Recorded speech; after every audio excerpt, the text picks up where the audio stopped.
Today let's learn about absolute cell reference in Excel and how it works. We shall use this table as our example, and what we want to do is to multiply these numbers into 6 in cell D4, but what we don't want is to individually write a formula in each single cell to calculate.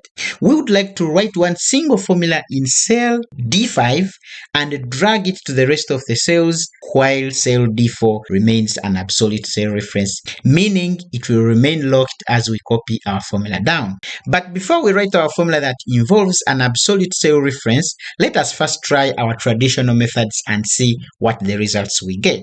If I come over here and say is equal to cell C5 times cell D4 and hit enter key on my keyboard, I'll get a correct answer in my first row.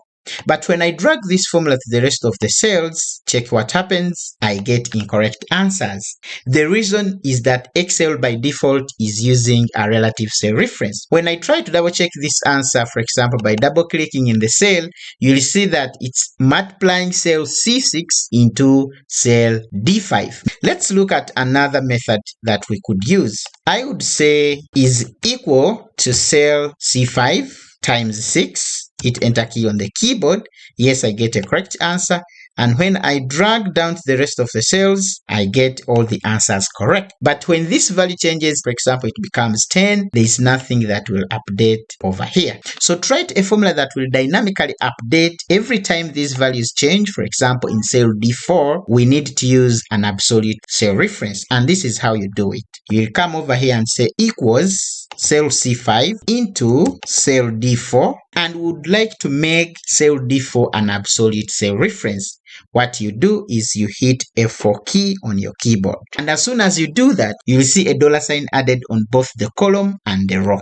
So when you hit enter key on your keyboard, you'll get your correct results. And when you drag this formula to the rest of the cells, this one will work properly. And even if this figure changed over here, let's say it becomes 6, hit enter key, all your results will automatically update. Let us change it to 35. There you go. Let us change it to 3. So that's one of the basic examples on absolute cell reference. If you'd like to learn more, consider subscribing to my YouTube channel, like this video, comment and share with a friend.